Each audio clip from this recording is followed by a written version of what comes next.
Oh, perché c'è Nicola Jung? Benvenuti in Malesia! In questo video vi porto alla scoperta di un paese dove tre culture completamente diverse si uniscono in un mix affascinante di tradizioni, storie e naturalmente sapori unici. Qui l'eredità malese, cinese e indiana si fondono in un'armonia perfetta, dando vita a una cucina ricca, speziata e indimenticabile. Perciò raga, tenetevi comodi che stavolta non si tratta di un paese con solamente una cultura e basta, ma di ben tre culture differenti intrecciati tra di loro. In pratica è un 3 in 1 come il caffè solubile. Buona visione!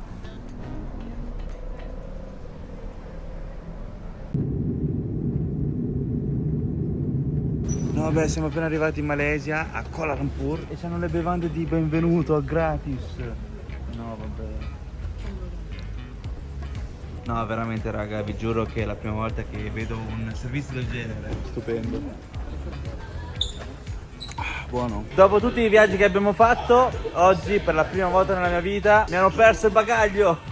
Sì raga, stavo aspettando lì come uno scemo fino all'ultimo secondo. Non c'era più nessun bagaglio in quel nastro. Stavano mettendo i bagagli del prossimo volo. Vabbè niente, poi sono andato a fare il reclamo, ho dato tutti i dati eccetera. Speriamo che non me l'abbiano perso o rubato, perché c'è delle cose abbastanza importanti all'interno. Speriamo bene. Oh, aspetta la telefonata. Sulla metro di Kuala Lumpur troviamo pure le carrozze dedicate solo alle donne. Qui ci possono entrare solamente le donne e le altre carrozze invece anche gli uomini, cioè è un misto. Però qui noi maschietti dobbiamo stare attenti a non entrare, perché sennò ti cacciano via o ti guardano male. Ah, non è una carrozza dedicata, è proprio, sì, più o meno, ma non è diviso, non è separato. Oh, ma che razza di caldo fa qui? Sembra di stare all'interno di una sauna. Adesso vado in hotel e mi faccio una bella doccia. E buongiorno a tutti. Come potete vedere sono con i pantaloni lunghi che poi sono pure felpati all'interno, perché c'è i pantaloncini, le magliette, tutto all'interno della valigia e la valigia non c'è.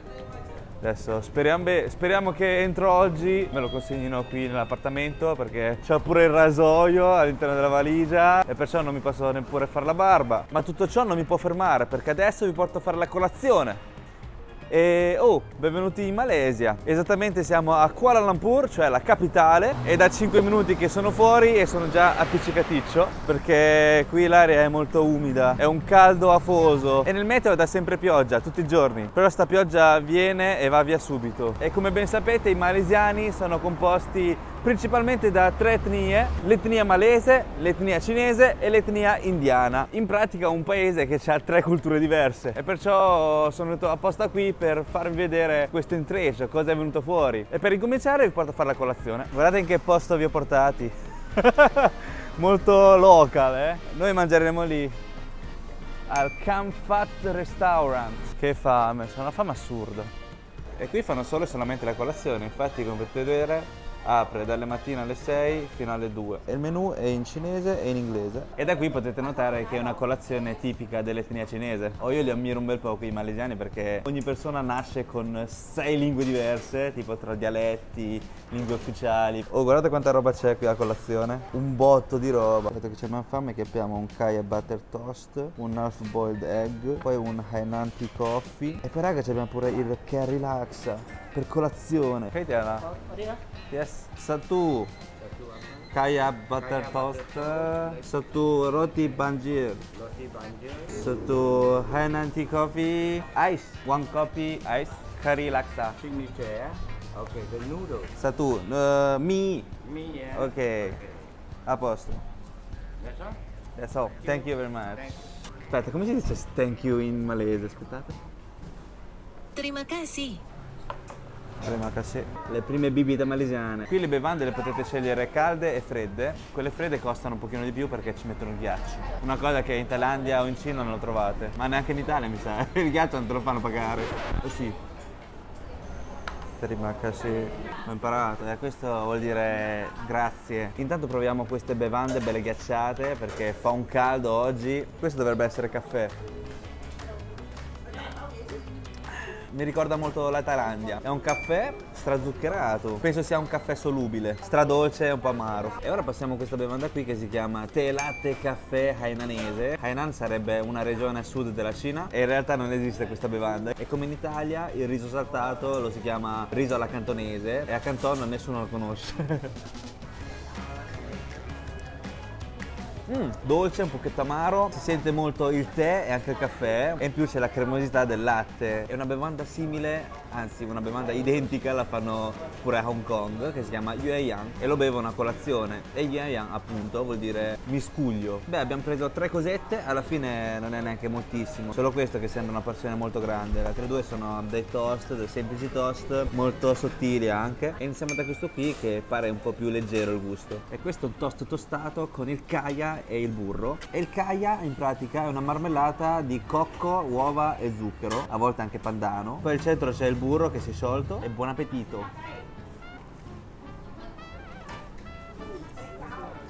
E sto incrocio tra cocco e pandano mi ricorda tantissimo anche la cucina thailandese, perché anche lì piace tantissimo fare i dolci a base di pandano e cocco. C'è il kaya che è bello dolce, sa un bel po' di pandano, cocco, e c'è sto burro che dà quel contrasto salato in più e rende questo toast più cremoso. E fuori il toast è tostato, bello croccante.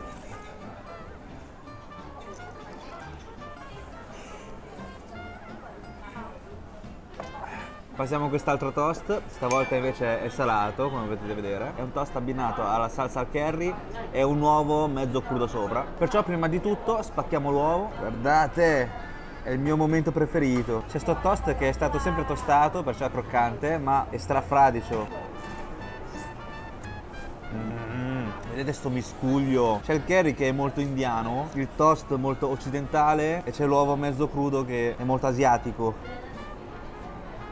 Il toast è bello morbido, ha assorbito tutta la salsa, tutto il sapore, si sente un botto il curry, è piccantino e poi c'è l'uovo che in pratica è crudo, che dà quella cremosità in più. Guardate la salsa che è rimasta, ora ci starebbe un bel po', una ciotola di riso in bianco. E infine passiamo al laksa, uno dei piatti più famosi in Malesia. Esistono vari tipi di laksa, noi abbiamo preso questo qui al curry laksa. Sono dei noodles all'interno di questo brodo e qui abbiamo pure del pollo, della pelle di tofu, dei fagiolini, dei germogli di soia. Proviamo com'è la zuppa.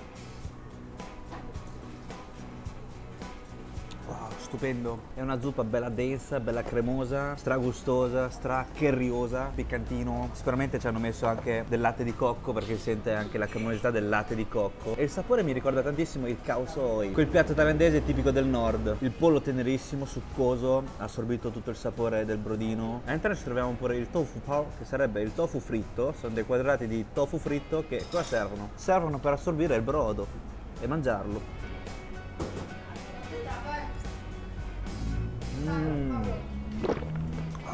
E in pratica fa da spugna, cioè assorbe tutto il brodo e quando lo mangi spremi tutto il brodo all'interno della bocca, cioè te lo bevi. Non so se ve l'avevo detto, ma il khao soi è uno dei miei piatti preferiti thailandesi e questo qui non ha nulla a che invidiare al khao soi thailandese. È buonissimo, cioè il misto di sapori, il curry, io adoro il curry, c'è il pollo che è stratenero. Se volete potete mettere pure un po' di lime e di sambal, che è un peperoncino tipico del posto. È piccante, ma non è strapiccante. Ci sente molto il cipollotto e una salsa di gamberi, perché c'è un pochetto di odore di gambero. No, grazie. C'è un miscuglio di roba tra carne e pesce, cioè le vongole, troviamo le vongole. La prima volta che mangio le vongole col sangue all'interno di un brodo, cotte, perché solitamente si mangiano col sangue, cioè mezzo crude. Oh, stonano un pochino, ma ci sta.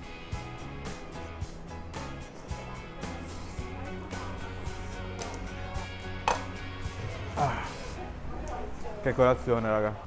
Oh, per questa colazione abbiamo speso in totale 30 reggit malesi, che sono circa 6 euro. Oh, ci sta. Abbiamo mangiato un botto, sono strapieno, adesso smaltiamo un po'. Più che altro devo andare in un centro commerciale che devo comprare un po' di pantaloncini o magliette, forse anche un rasoio perché non ce la faccio più, mi sento un barbone.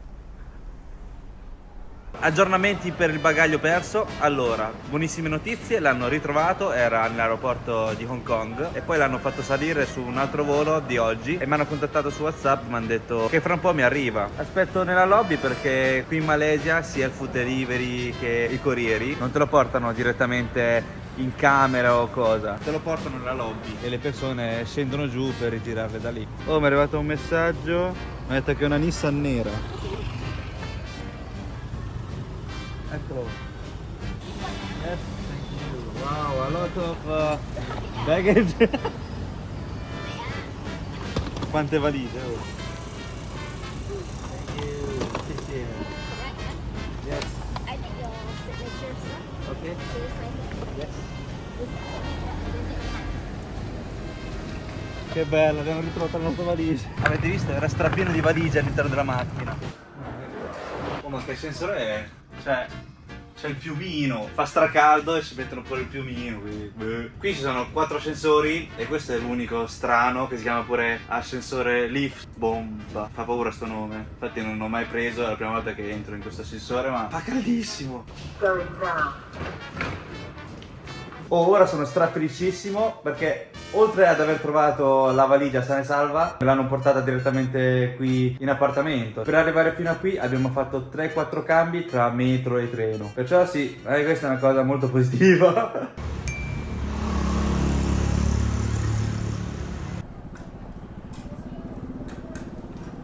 Ho preso le valigie, mi sento nuovo, mi sono fatto una bella doccia, mi sono cambiato, profumo di nuovo, un nuovo Nicola Jang, perciò adesso vi porto a mangiare un piatto tipico malesiano che vi mette in sesto, che ti cura di tutti i problemi che c'hai addosso. Il locale dista solamente 1 chilometro dall'appartamento, ma abbiamo preso un taxi, abbiamo preso un Grab perché si schioppa, c'è un sole cocente e a piedi sarei svenuto subito a metà strada. Qui bisogna prenderci la mano perché è come in Thailandia o a Hong Kong o in Inghilterra, perché qui guidano a destra. Il ristorante si chiama Bakute Xeho.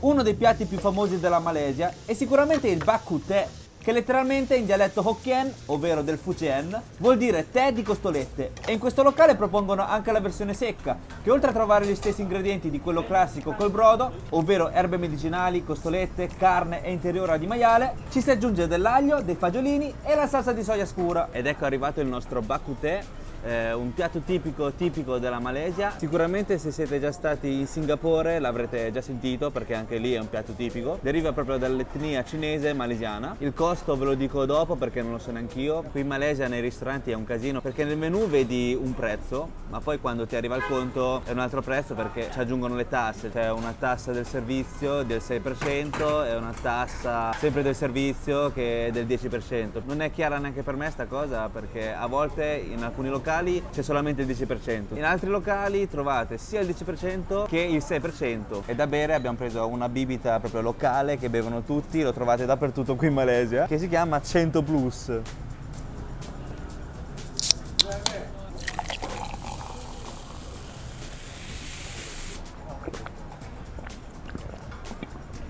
Bello rinfrescante. In pratica cos'è? Una bibita con elettrolite tipo il Gatorade, ma frizzante perché essendo un paese molto caldo, che è estate tutto l'anno, serve questa bibita per dare più energia. Qui abbiamo ordinato 2 tipi di bakute, uno classico col brodo e uno secco, che è una rivisitazione, una cosa che hanno inventato dopo ma che è diventato molto apprezzato. Ma quello classico è questo qui col brodo. In pratica il bakute è un piatto a base di costolette di maiale. Sì raga, maiale in un paese musulmano.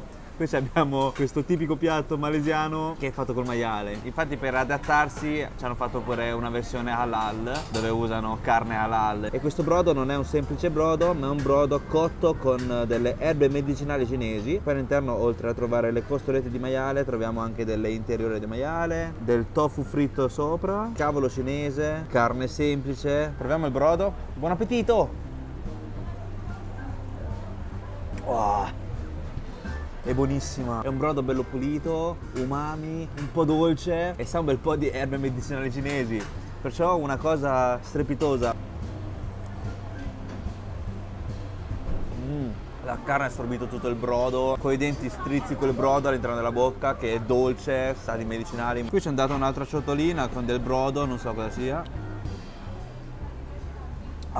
È lo stesso brodo, perché me ne è andato un altro? È lo stesso identico brodo, buonissimo, strabuonissimo. Ve l'avevo detto che era un piatto che ti faceva rinascere. E il bakute come vi avevo detto prima, c'è anche in Singapore, ma c'è una versione un pochino più leggera, più pulita, si sente di meno l'erba medicinale, ma si sente di più il pepe, perché lì il bak kut teh è stato influenzato più dall'etnia cinese Teochew, e invece qui in Malesia è stata influenzata più dall'etnia cinese Hokkien. Ma indipendentemente dal Hokkien o dal Teochew, in Cina non lo trovate, lo trovate solamente nel sud-est asiatico. E questo piatto è molto interessante perché in pratica è stato inventato in Malesia, a Klang, a pochi chilometri da qui, trentina di chilometri, e lì c'è il porto, e dato che c'è il porto, l'etnia cinese che lavorava lì aveva più umidità nel corpo, e per contrastare questa umidità il capo, il datore di lavoro, inventò questo brodo per dare più forza, dare più salute ai propri lavoratori, aggiungendoci della carne e delle erbe medicinali. E da lì il bak kut teh. Molte volte trovate il tofu fritto sopra ogni piatto a base di brodo. E cosa serve? Serve per immergerlo e in pratica fa da spugna, è tipo una salvietta che assorbe tutto il brodo e poi te lo strizzi coi denti, buonissimo. Qui abbiamo pure degli youtiao, che sono delle frittelle cinesi, anche questo si può mangiare o secco o immerso nel brodo. Cioè ha sempre la stessa funzione di questo, ma la consistenza è totalmente diversa, è più morbida, è un po' croccante. Qui ci ho dato pure del tofu fritto, sempre immerso all'interno di questa zuppa. È sempre quel sapore di erba ed è dolce. Ora proviamo il bak kut teh in versione secca, e dietro alle mie spalle sta continuando a cucinare questo piatto, perciò qui troviamo il piatto già pronto e intanto sentiamo pure l'odore. Già l'odore è strabuonissimo. E qui è un misto tra costolette di maiale, carne di maiale e interiore di maiale.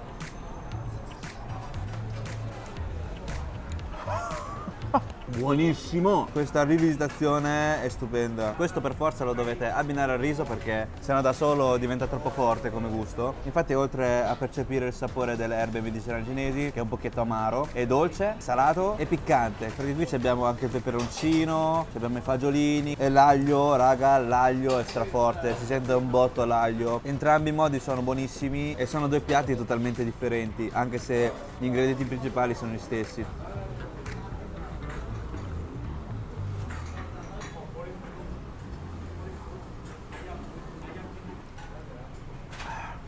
Qui lavorano un botto, non hanno mai smesso di prendere ordini e cucinare. E certamente fanno un bak kut teh proprio da favola. In totale abbiamo speso 45 ringgit, che sono circa 9 euro. E qui no, non mi hanno aggiunto alcuna tassa. Vedete? 6% di tassa è 0. Vuol dire che è già tutto compreso nei 45. Dovrebbero fare tutti così in Malesia.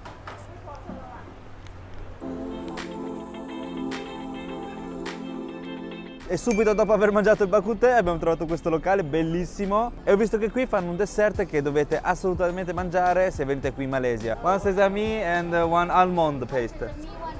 Yeah. Oh, ma questa è un'opera d'arte, è la prima volta che vedo questo cibo, questo dessert fatto in questo modo. Di solito lo servono così, proprio alla buona, però qui lo servono in un modo veramente simpatico, veramente artistico, perché è un'opera d'arte vera e propria, E questo locale fa questi dessert a base di frutta secca, cioè sono delle zuppe fatte con la frutta secca che ha origini cinesi, e in questo caso abbiamo il sesamo nero e la mandorla. Poi qui possiamo trovare anche alle arachidi e alle noci, e questo specialmente al sesamo nero fa annerire i capelli, e a me serve, perché già guardate qui abbiamo già dei capelli bianchi sotto qui nascosti, e attenti a non esagerare perché potrebbero dare degli effetti lassativi, seriamente, l'ho provato nella mia pelle. L'ultima volta che ho mangiato questa pasta al sesamo ne ho mangiati tipo 2-3, sono stato tutto il giorno in bagno, perciò stavolta ho preso uno al sesamo e uno alla mandorla. La mandorla non dovrebbe dare questo effetto qui, o sì? E in totale per questi due abbiamo speso 12 ringgit, che sono circa 2,40 euro.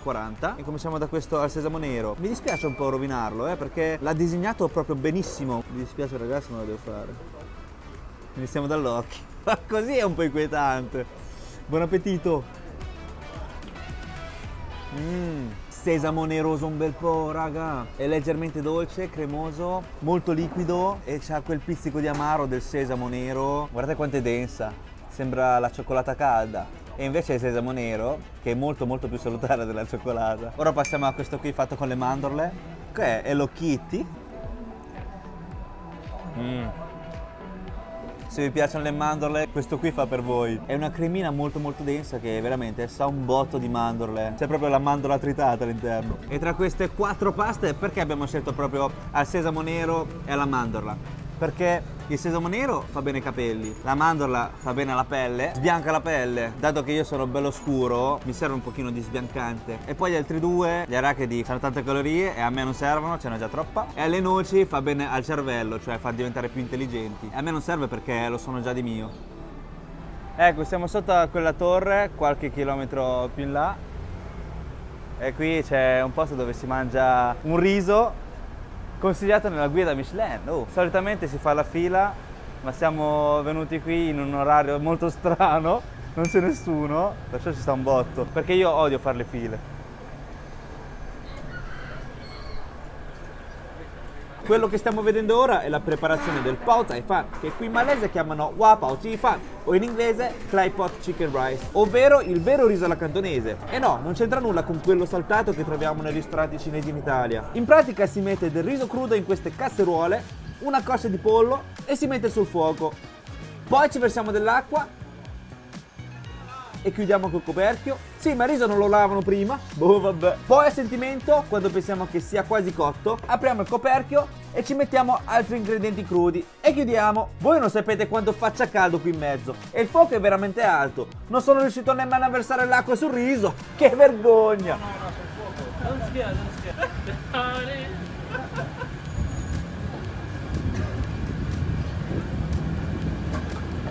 Se dico che non sono portato in cucina, non sono portato. Very hot here, Oh, che bello, qui si sta al fresco, c'è l'aria condizionata, si sta benissimo. Fuori si schioppa. Abbiamo preso una porzione piccola. Questo piatto si chiama Wa Pao Chi Fan, che vuol dire riso al pollo in pentola di pietra. Infatti, come avrete visto, hanno cotto tutto sul fuoco, uno ad uno, e lì veramente fa un caldo. Già che fuori è caldissimo, è 35 gradi. Loro stanno tutti i giorni qui a lavorare davanti al fuoco. Chi mi segue da tanto tempo avrà visto dei miei video dove fate vedere il riso alla cantonese, quello vero. Questo qui è proprio quel riso lì, solamente che l'hanno chiamato in un altro modo qui in Malesia. E in pratica in questa pentola c'è il riso, c'è la carne di pollo, della salsiccia cinese, del cipollotto, c'è una ciotolina minuscola con un pezzettino di pesce e poi il riso è stato sporcato da una salsina e questa pentola di pietra serve appunto per tenere tutto al caldo. Infatti è stato fatto tipo 20 minuti fa, sopra sembrava già raffreddato, adesso scaviamo, guardate sotto, ancora fuma un botto, come se fosse stato appena cotto. Vado, buon appetito! Il riso che si appiccica alla pentola è bello croccante, un pochetto al dente, sembra di mangiare il cracker di riso. E la salsina che vedete qui sul riso dovrebbe essere la salsa di soia dolce. Ha preso tutto il profumo del pollo, poi c'è la salsiccia cinese che è dolce. Vediamo il pollo com'è. È bello morbido, succoso, sembra che è stato cotto alla griglia, bello affumicato. E se volete dare un tocco in più, qui ci è andato pure del peperoncino. Facciamo, ne mettiamo un po', mettiamo a nascondino.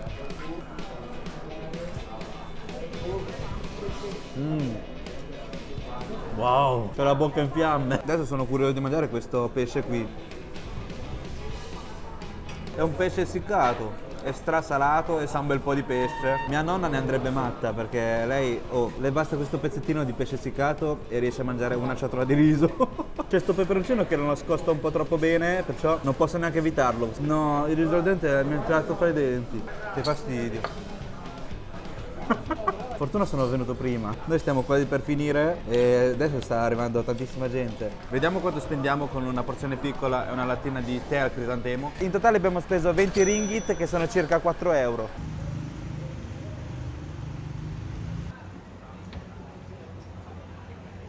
Oh, guardate qui i topi, cioè, quanti sono? 3, 4, 5 ce ne stanno. E siamo proprio davanti a un food court dove è pieno di street food. E mi sa che qui non vengo proprio a mangiare. No. Col cazzo.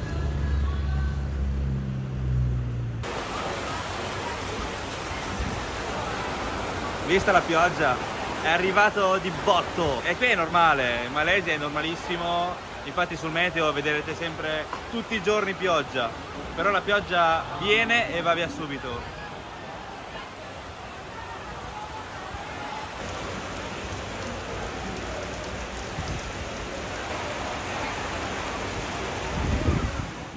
Ora ci troviamo nel mercato notturno Jalan Alor e qui raga sono tutti i locali ai lati, sono i street food, è strapieno di gente, ma ho visto i prezzi, sono veramente alti. Cioè dal mio punto di vista a me non interessano questi cibi perché sono dei cibi non tradizionali, non del posto, ma sono dei cibi virali del momento che vanno di moda in Asia. Però se volete potete farci un giro perché c'è una vasta gamma di scelta, e il prezzo che è un pochino altino e i cibi non sono molto tradizionali. Cioè ho fatto un giretto e ho visto che c'è il cibo cinese, c'è il cibo thailandese, ma di malesiano nulla, non ho visto nulla, nulla di nulla.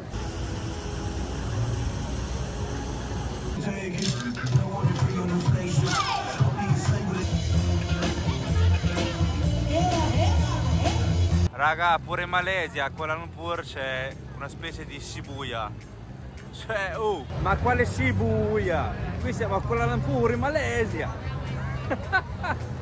Che figata, è uguale. Ma quanta gente, che casino, cioè, oh, è anche più bella di quella di Shibuya. È strapieno di centri commerciali, artisti di strada, tutto, c'è un baccano. Dato che a Shibuya l'incrocio si può vedere da sopra, dallo Starbucks, qui c'è il McDonald's. Perciò adesso saliamo su e vi faccio vedere. Eccoci qui al McDonald's. Oh, qui è gratuito. In Giappone toccava consumare per poter usufruire di questo servizio.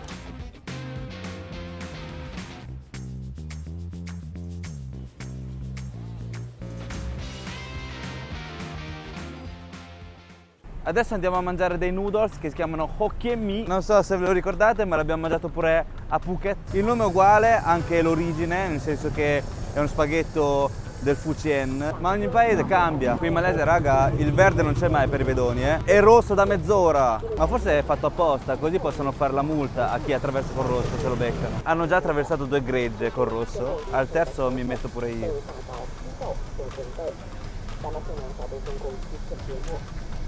Andiamo, andiamo. Attraversiamo col rosso, dai. Non posso aspettare fino al prossimo anno. Perché il locale è proprio qui, cioè.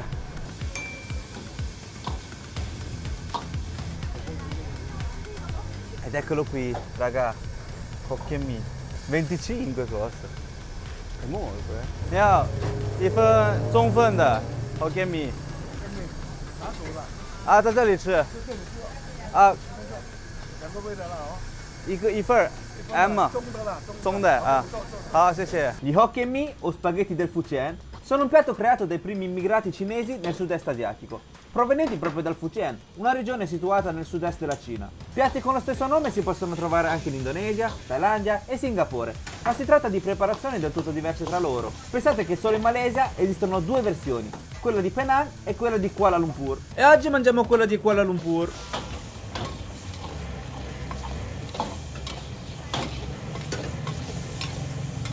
Dai che arriva, c'ho una fame pazzesca. Infatti ho preso una porzione doppia.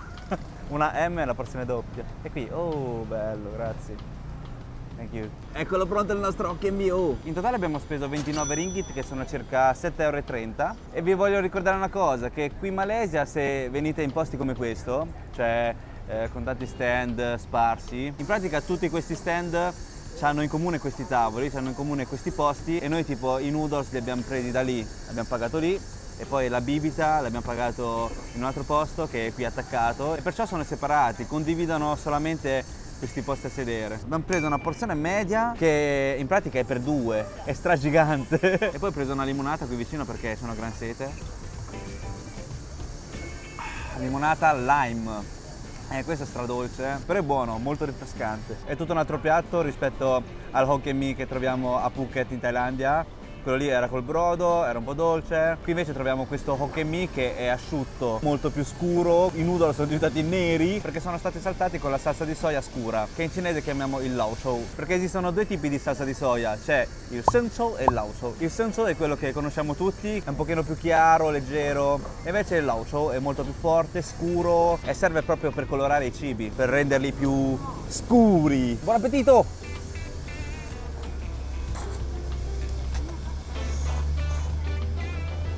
è un pochetto dolce, sa un bel po' di mare, soprattutto sa di gamberi. Infatti questo piatto è stato saltato insieme a dei gamberi, a della carne di maiale, a del cavolo e poi troviamo questi pezzettini che è grasso di maiale fritto.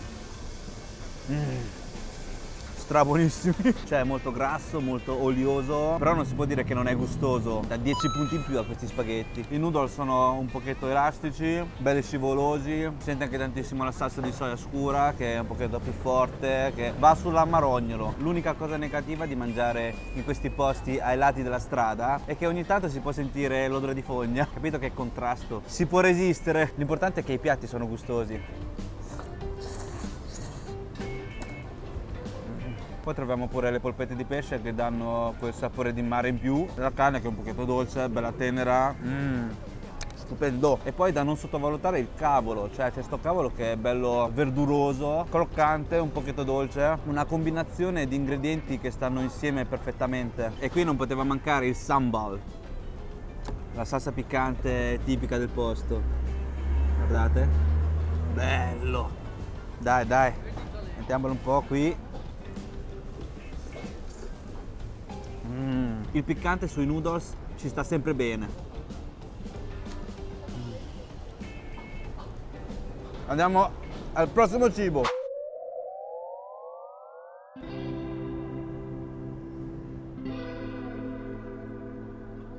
Siamo entrati all'interno delle torri Petronas, le torri gemelle, vediamo com'è all'interno. Ma più che altro perché si sta al fresco, niente di speciale.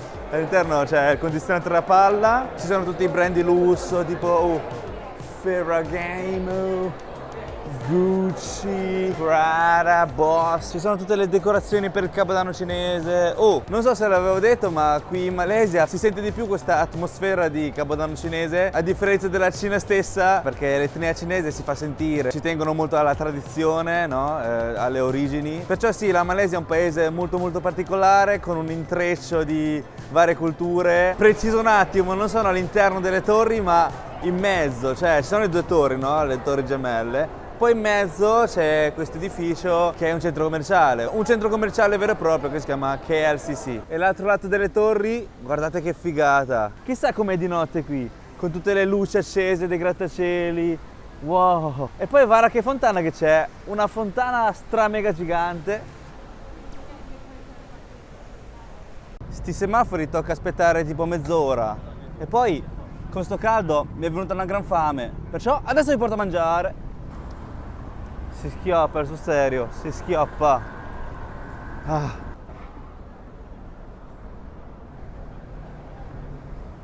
Eccoci arrivati, eppure il cibo che mangeremo adesso è un cibo che non potete perdervi se venite qui in Malesia ed è il nasi kandar e lo mangeremo all'interno di un mamak. E cos'è un mamak? Adesso vi faccio vedere. Ed eccoci all'interno di un mamak. I mamak in pratica sono dei ristoranti o delle bancarelle che trovate in giro per strada, aperti da gestori di origine tamil musulmana, ovvero di origine di una etnia indiana dalle parti del sud dell'India e dello Sri Lanka, da quelle parti. E qui servono cibo tipico malesiano di origine indiana musulmana, perciò tutto ciò che trovate qui è halal. E dato che nei locali di origine cinese non ho avuto alcun problema a parlare in cinese mandarino, qui tocca usare o l'inglese o il malese. E ora voglio mettere alla prova le due paroline che ho imparato stando qui in Malesia e vediamo se capiscono. Mi goreng ayam, satu teh tarik. Teh tarik panas. One. Teh tarik one hot ice. Ah, ok, ice, mango lassi. One, ice. Nasi kandar, Take the one. no here. Not here. Ah, ok. Qui in Malesia basta che sapete o il cinese mandarino o l'inglese e potete fare tutto quello che volete perché tutti sanno parlare l'inglese. Anche perché la Malesia, come voi sapete, è stata per anni una colonia inglese e poi avendo tre culture diverse, anche tra di loro o parlano il malese o parlano l'inglese. Io sono venuto qui apposta per mangiare il nasi kandar, che è un tipico piatto tamil, e mi ha detto di prenderlo da qui. Eccolo il banco di nasi kandar. Come si fa? Hello, satu nasi kandar. Ayam. One and one. Dai, mangiamo un po' di pollo che c'è una gran fame. Ok. Kwachampur significa misto di sughi. In pratica se gli dai l'ok, sul riso ti schiaffano tutti i sughi possibili e immaginabili che si ritrova attorno. Una tecnica molto apprezzata qui in Malesia. Sì, schiaffiamo tutto, wow, buono. Un po' di potato. Yes. Un po' di questo. This one a little bit. Pay here. Thank you. Raga, va che roba, va che roba. Ecco il nostro Nasi Kandar. E qui non c'hanno le posate, mi sa, eh? Sì, ci sono le posate, ma la maggior parte, la gente locale, mangia con le mani. Io le mani ce le ho un po'... boh. Vediamo se c'è qualche salvietta da pulirmi le mani che... Ho visto che hanno proprio il reparto dove c'è il lavandino, dove potete lavarvi le mani. Che bello. Guardate che mi lavo per bene le mani, non solamente una mano. Thank you. Ecco arrivato tutto, in totale abbiamo speso, non lo so, ve lo dico alla fine perché qui si paga tutto alla fine. E abbiamo preso 2 bevande, un mi goreng col pollo e un nasi kandar col pollo. Abbiamo preso 2 cose di pollo. E incominciamo dalle bevande. Questo qui si chiama Teh Tarik ed è un milk tea tipico malese. Wow! E questo tè latte è stato fatto con il tè nero Ceylon, cioè un tè nero tipico dello Sri Lanka, mischiato a del latte condensato, perciò è dolce. E loro per preparare questa bevanda versano così da un bicchiere all'altro, perché una preparazione del genere aiuta a mischiare meglio questi 2 componenti. È una bevanda abbastanza dolce, molto rinfrescante ed è un pochino amaro del tè. Passiamo all'altra bevanda che si chiama Mango Lassi, e anche questa è una bevanda tipica indiana musulmana. Wow! È mangosissimo e poi è aspro, sembra di bere un pochino lo Yakult ma al gusto mango. Wow! E ricordatevi questo nome, Mango Lassi. Oh, è spettacolare. Incominciamo dal mi goreng, che sarebbero spaghetti saltati in stile malesiano. Come in Thailandia c'è il pad thai, qui in Malesia c'è il mi goreng, cioè un piatto che dovete assolutamente mangiare. E qui ci ha dato delle posate, perciò suppongo che gli spaghetti si mangiano con le posate. E noi abbiamo scelto mi goreng ayam, e questo l'ho imparato subito perché qui in Malesia trovate tantissimi piatti a base di pollo e il nome di ogni piatto c'è questa parola ayam, che poi ho scoperto che vuol dire pollo. Buon appetito! Raga, è stupendo, è buonissimo. C'è sto spaghetto che è bello cotto, cremoso, come se avessero mischiato un po' di patata all'interno. E poi anche bello gustoso, speziato e piccantino. Guardate lo spaghetto, è tutto appiccicato alle spezie.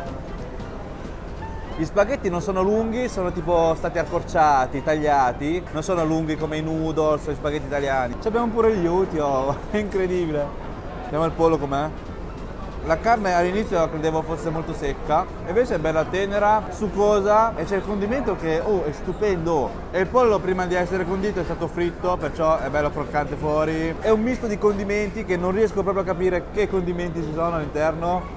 Sicuramente c'è una spezia che si chiama masala, che è una tipica spezia indiana, si sente un bel po' anche le arachidi, sicuramente ci hanno messo della salsa di arachidi che rende il tutto più cremoso e farinoso. Wow, ne mangerei altri 10. Ora passiamo al nasi kandar, che sarebbe proprio il piatto simbolo di questo locale qui. E questo visto che si mangia con le mani, perciò ci adattiamo. E anche se ho le posate, mangiamo con le mani. E il nasi kandar cosa vuol dire? Nasi in malese vuol dire riso. E Kandar vuol dire spalla. E ai tempi a Penang, che è un'altra città della Malesia, c'era della gente che girava coi pali sulle spalle e 2 vassoi. Da una parte c'era il riso e dall'altra parte c'era il curry, le melanzane e altre verdure. E vendevano questo cibo qui e fu molto molto apprezzato. E ora è diventato uno dei piatti più famosi della Malesia. Mangiare con le mani ha tutto un altro gusto. Il sapore è bello gustoso, si sente un bel po' il curry, piccante, bello cremoso, c'è la patata che è bella cotta, morbidissima, sa un bel po' di curry. Oh, stra buonissimo. Questo è tipo metà pollo, è bello gigante. E il pollo alla cipolla è dolce e piccante. Che pastrò che sto facendo. Non so se si mangia veramente così. Insegnatemi. Se sbaglio qualcosa ditemelo sotto i commenti, che ho visto della gente che è venuta mezz'ora dopo di noi e mangiavano con le mani, cioè velocissimi.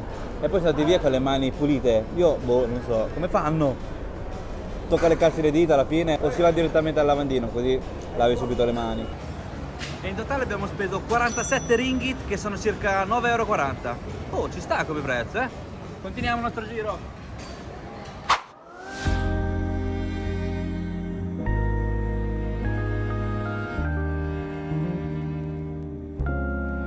Adesso invece vi porto a mangiare il cibo più importante di questa puntata qui, perché se non avete mangiato questo piatto vuol dire che non siete mai venuti qui in Malesia, come il pad thai per la Thailandia o la pizza alla pasta per l'Italia. Ecco, questo piatto è un piatto simbolo che rappresenta la Malesia ed è il nasi lemak, e perciò ora siamo da Hwangjo, uno dei locali più consigliati dalla gente locale, e vediamo com'è il loro nasi lemak.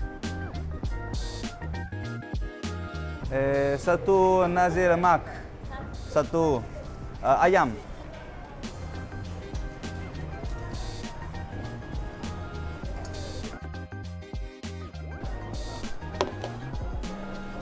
Oh, qui c'è l'abitudine di vendere le cose tutto separatamente, cioè il nasi lemak da lì e lo smoothie da qui. E abbiamo speso 27 ringgit, che sono circa 5,40 €. Abbiamo una porzione di nasi lemak e uno smoothie al mango. Qui le bibite le fanno veramente stradolcissime, cioè si sente che non è il dolce del mango, è mangoso, cremoso, ma è anche molto zuccheroso, Bene, proviamo com'è questo piatto nazionale, consigliato da tutti, ma si parla di gente locale, Gli ingredienti principali che devono esserci per forza in un nasi lemak sono il riso in bianco, cotto all'interno del latte di cocco e pandano, perciò ha una sua fragranza. Poi c'è l'uovo sodo, il cetriolo, delle acciughine seccate, fritte, e del sambal, che è una salsa peperoncino tipico del posto. Poi noi ci abbiamo fatto aggiungere una ayam goreng, che sarebbe il pollo fritto. Un'altra cosa fritta che ci ha consigliato la ragazza lì è una specie di spezzatino di manzo. Vediamo com'è sto riso cotto all'interno del latte di cocco. Wow, mai mangiato un riso così profumato? Cioè, a vederlo sembra un riso molto molto semplice, un riso cotto, no, in bianco, e invece c'è un sapore proprio particolare, proprio suo, è leggermente salato e profuma un botto di cocco e pandano. Un riso veramente particolare. L'uovo deve essere sodissimo e non l'uovo mezzo crudo, mezzo cotto, eccetera. Mettete del riso, mettete del cetriolo, delle acciughe essiccate, spezzatino di manzo. Buon appetito! C'è un mix di sapori, c'è sto riso bello profumato di pandano e cocco, c'è il sambal che è un po' dolce, piccante, l'acciughina essiccata e dà quella croccantezza in più, un'esplosione di gusto in bocca. Vedete sta acciughina essiccata? Potrei fare l'ASMR. È molto molto croccante, sa di pesce ed è molto salato, però poi quando lo abbini al riso, alla carne, al sambal, diventa un'acciuga essiccata 2.0. Vediamo cos'è questo che ci ha consigliato la ragazza. All'interno mi sa che è patata, è la patata con misto della carne macinata e fuori il fritto, tipo un crocchè di patate con all'interno la carne macinata, però non so cosa c'entri col riso, ma vabbè.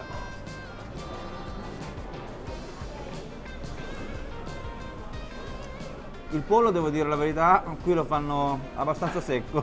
Fuori è gustoso, speziato molto bene, ma la carne è secca e non ha assorbito il sapore della spezia, dei condimenti. Diciamo che ho mangiato dei nasi lemak migliori di questo. Pensavo meglio, anche perché su Google è strapieno di recensioni positive e poi della gente locale. Infatti, come potete vedere, attorno a noi è solo gente locale, cioè sono tutti malesiani qui. Forse anche per il costo, cioè ti danno una porzione bella abbondante, c'è di tutto e costa pochissimo. Anche questo è un punto a favore loro, perché il gusto non è malaccio e anche il prezzo.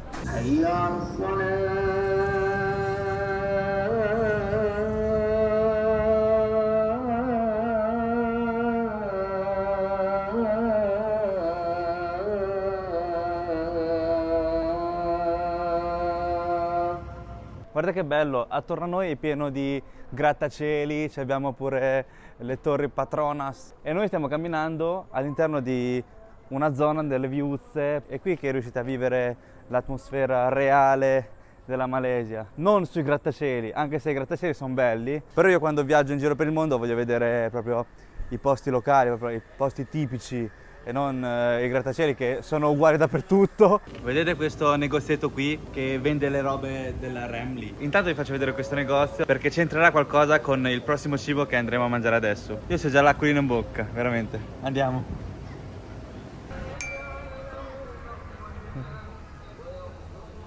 Eccoci arrivati, ora vi mostro uno degli street food più amati dalla gente locale. Hanbapao. Hanbapao hao chưa lại. Hao chưa, hao. Tôi lại. Lại ý cơ.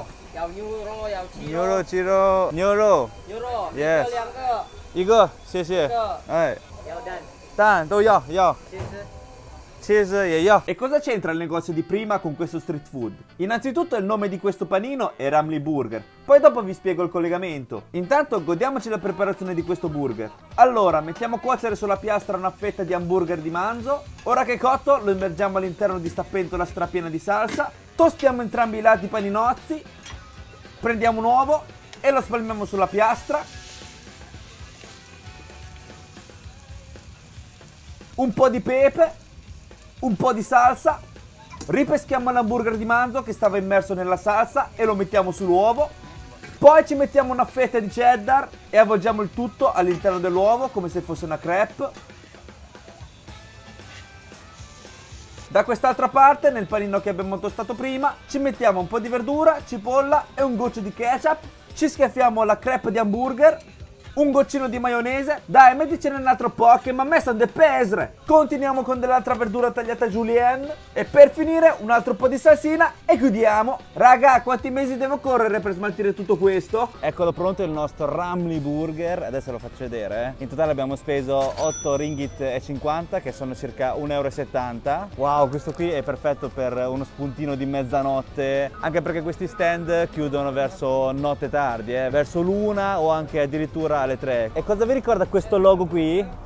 Il negozio che vi faccio vedere prima. Loro in pratica vanno a rifornirsi di questi panini che sono surgelati, confezionati tipo, e te lo fanno aggiungendo altri ingredienti per renderlo ancora più gustoso. Ma che roba, oh! Quanto cacchio è lercio! Oh, Ramly Burger! Buon appetito!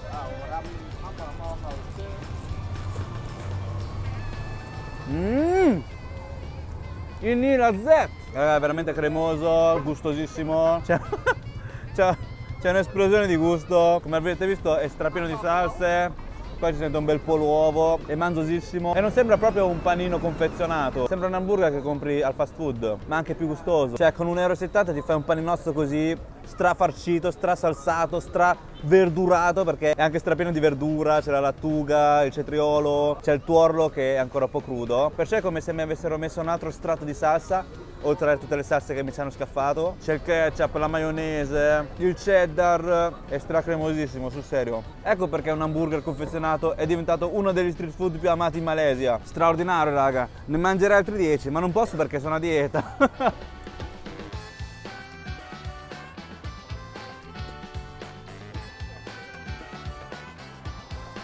Ebbene, giunta al termine pure la puntata di oggi, grazie di essere arrivati fin qui, spero che il video vi sia piaciuto. Non dimenticatevi del like e del follow se non l'avete ancora fatto, così da essere aggiornati sulle nostre prossime avventure in giro per il mondo. E ci vediamo al prossimo video. Vabbè, ciao! Guarda che bello! Bellissimo le patronas!